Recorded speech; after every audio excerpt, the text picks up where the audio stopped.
और उसका ताकत, क्योंकि इनका भी योगदान था इसमें, जिन्होंने इस प्रकार के प्रोडक्शन किए हैं, और वो हमें ऑपरेशन सिंदूर में बहुत काम आए। मैं उन सबके प्रयासों को बहुत साधुवाद करता हूं और मैं उनको विश्वास दिलाता हूं, आगे बढ़िए, अब देश रुकने वाला नहीं है। आदरणीय अध्यक्ष जी, डिफेंस सेक्टर में मेक इन इंडिया ये नारा नहीं था। हमने इसके लिए बजट पॉलिसी में जो परिवर्तन करना था, जो नए इनिशिएटिव ले रहे थे, वो नए इनिशिएटिव लिए। और सबसे बड़ी बात, क्लियर कट विजन के साथ हमने देश में make in India defence sector के अंदर तेज गति से हम आगे बढ़ रहे हैं। आदरणीय अध्यक्ष जी, एक दशक में डिफेंस का बजट लगभग पहले से 3 गुना हुआ है। डिफेंस प्रोडक्शन में करीब करीब 250% वृद्धि हुई है, 250% वृद्धि हुई है। 11 वर्षों में डिफेंस एक्सपोर्ट 30 गुना से भी ज्यादा बढ़ा है, 30 गुना से ज्यादा। डिफेंस एक्सपोर्ट आज दुनिया के करीब 100 देशों तक हम पहुंचे। और आदरणीय अध्यक्ष जी, कुछ चीजें ऐसी होती हैं जो इतिहास में बहुत बड़ा प्रभाव छोड़ती हैं। ऑपरेशन सिंदूर ने डिफेंस का जो मार्केट है उसमें भारत का झंडा गाड़ दिया है। भारत के हथियारों की डिमांड आज बढ़ती चली जा रही है, मांग बढ़ रही है। ये भारत में उद्योगों को भी बल देगी, एमएसएमई को बल देगी, हमारे नौजवानों को रोजगार देगी, और हमारे नौजवान अपनी बनाई चीजों से दुनिया में अपनी ताकत का प्रदर्शन कर पाएंगे। ये आज दिख रहा है। मैं देख रहा हूं डिफेंस के क्षेत्र में जो आत्मनिर्भर भारत की दिशा में हम जो कदम उठा रहे हैं, मैं हैरान हूं। कुछ लोगों को आज भी तकलीफ हो रही है, जैसे उनका खजाना लूट गया। ये कौन सी मानसिकता है? देश को ऐसे लोगों को पहचानना होगा। आदरणीय अध्यक्ष जी, मैं स्पष्ट करना चाहता हूं, डिफेंस में भारत का आत्मनिर्भर होना ये आज की शस्त्रों की स्पर्धा में के काल में विश्व शांति के लिए भी जरूरी है।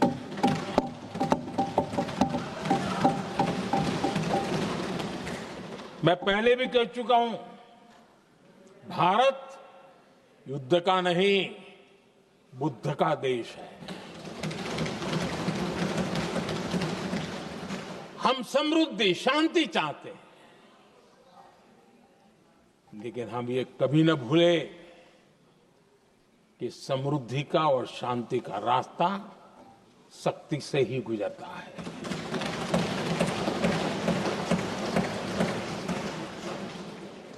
आदरणीय अध्यक्ष जी, हमारा भारत छत्रपति शिवाजी महाराज, महाराजा रणजीत सिंह, राजेंद्र चोला, महाराणा प्रताप, लसित बोरफुकन और महाराजा सुहेलदेव का देश है।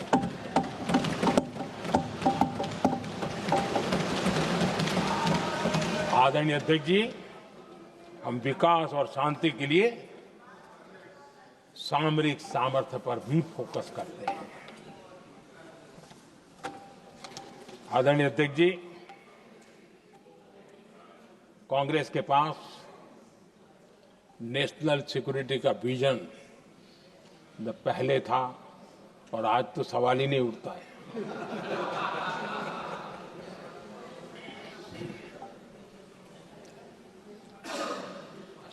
कांग्रेस ने हमेशा नेशनल सिक्योरिटी पर समझौता किया। आज जो लोग पूछ रहे हैं पीओके को वापस क्यों नहीं लिया? वैसे ये सवाल मुझे ही पूछ सकते हैं और किसको पूछ सकते हैं?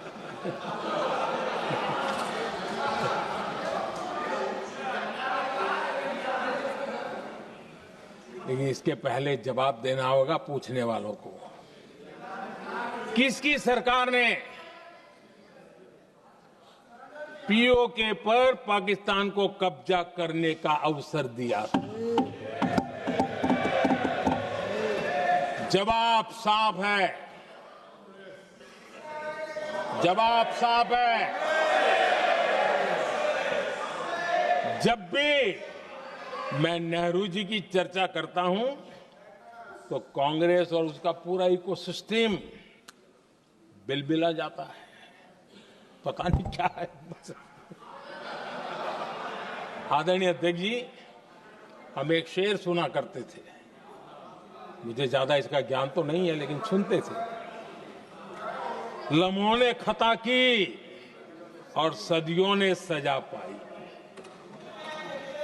आजादी के बाद से ही जो फैसले लिए गए उनकी सजा आज तक देश भुगत रहा है।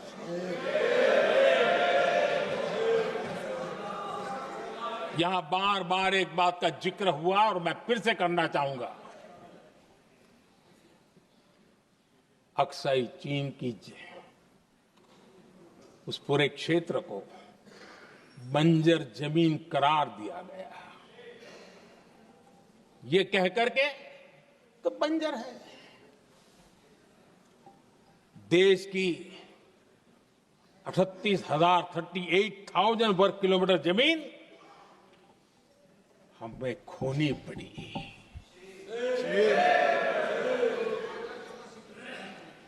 आदरणीय अध्यक्ष जी,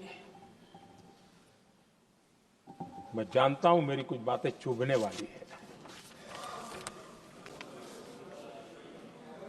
1962 और 1963 के बीच कांग्रेस के नेता जम्मू कश्मीर के पूंछ, उरी, नीलम वैली और किशनगंगा को छोड़ देने का प्रस्ताव रख रहे थे। भारत की भूमि, आदरणीय अध्यक्ष जी, और वो भी लाइन ऑफ पीस के नाम पर किया जा रहा था। 1966 रण ऑफ कच्छ पर इन्हीं लोगों ने मध्यस्थता स्वीकार की। ये था उनका राष्ट्रीय सुरक्षा का विजन। एक बार फिर उन्होंने भारत का करीब 800 वर्ग किलोमीटर क्षेत्र पाकिस्तान को सौंप दिया, जिसमें छड़बेट भी शामिल है, कि कहीं उसको छड़ा बेट भी कहते हैं। 1965 की जंग में हाजीपीर पास को हमारी सेना ने वापस जीत लिया था, लेकिन कांग्रेस ने उसे फिर लौटा दिया। 1971 पाकिस्तान के 93,000 फौजी हमारे पास बंदी थे। पाकिस्तान का हजारों वर्ग किलोमीटर एरिया हमारी सेना ने कब्जा किया था। हम बहुत कुछ कर सकते थे, विजय की स्थिति में थे। उस दौरान अगर थोड़ी सा विजन होता, थोड़ी सी समझ होती, तो पीओके वापस लेने का निर्णय हो सकता।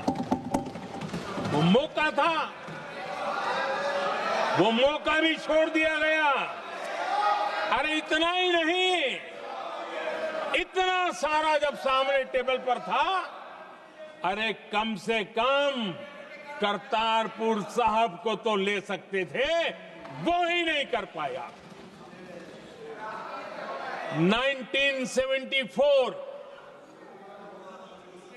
श्रीलंका को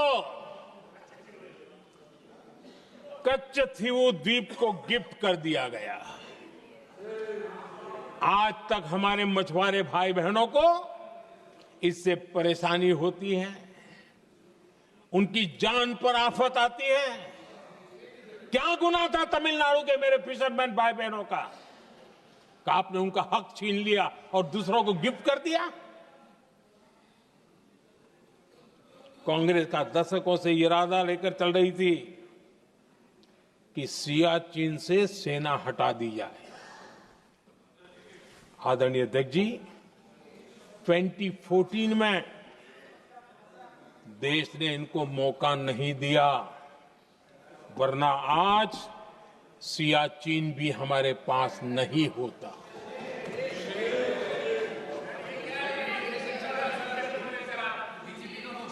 आदरणीय अध्यक्ष जी, आजकल कांग्रेस के जो लोग हमें डिप्लोमेसी का पाठ पढ़ा रहे हैं, मैं उन्हें उनकी डिप्लोमेसी याद दिलाना चाहता हूं ताकि उनको भी कुछ याद रहे, पता चले। 26/11 जैसे भयंकर हमले के बाद बहुत बड़ा आतंकी हमला था। कांग्रेस का पाकिस्तान से प्रेम नहीं रुका। इतनी बड़ी घटना 26/11 की हुई थी। विदेशी दबाव में हमले के कुछ हफ्तों के भीतर ही कांग्रेस सरकार ने पाकिस्तान से बातचीत शुरू कर दी। आदरणीय अध्यक्ष जी, कांग्रेस सरकार ने 26/11 की इतनी बड़ी घटना के बाद भी एक भी डिप्लोमेट को भारत से बाहर निकालने की हिम्मत नहीं की। छोड़ो इधर, एक वीजा तक कैंसिल नहीं किया, एक वीजा तक कैंसिल नहीं कर पाए थे। देश पर पाकिस्तानी स्पॉन्सर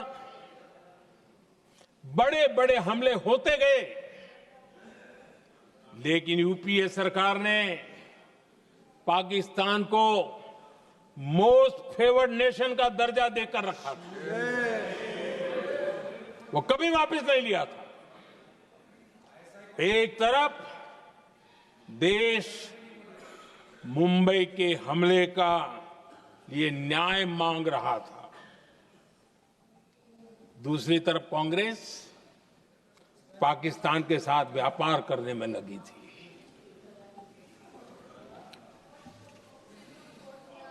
पाकिस्तान वहां से खून की होली खेलने वाले आतंकियों को भेजते रहे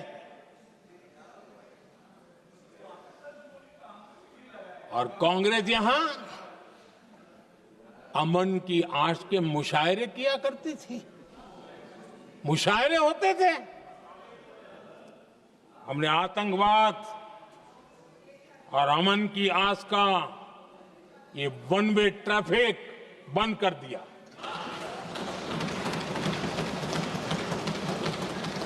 हमने पाकिस्तान का एमएफएन का दर्जा रद्द किया, वीजा बंद किया।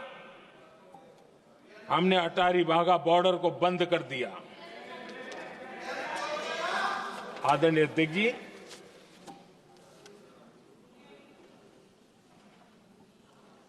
भारत के हितों को गिरवी रख देना ये कांग्रेस की पार्टी की पुरानी आदत है।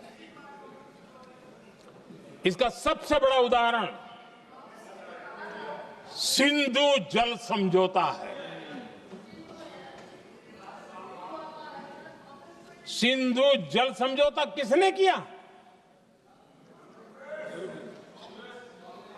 नेहरू जी ने किया। और मामला किससे जुड़ा था? भारत से निकलने वाली नदियां, हमारे यहां से निकली हुई नदियां। उसका वो पानी था। और वो नदियां हजारों साल से भारत की सांस्कृतिक विरासत रही है, भारत की चैतन्य शक्ति रही है।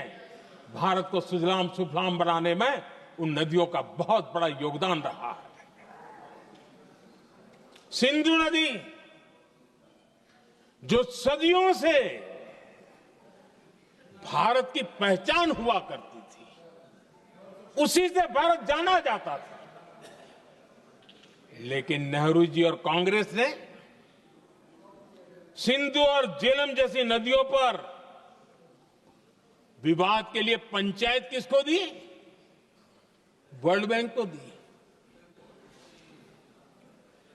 वर्ल्ड बैंक फैसला करे क्या कर रहा है? नदी हमारी, पानी हमारा।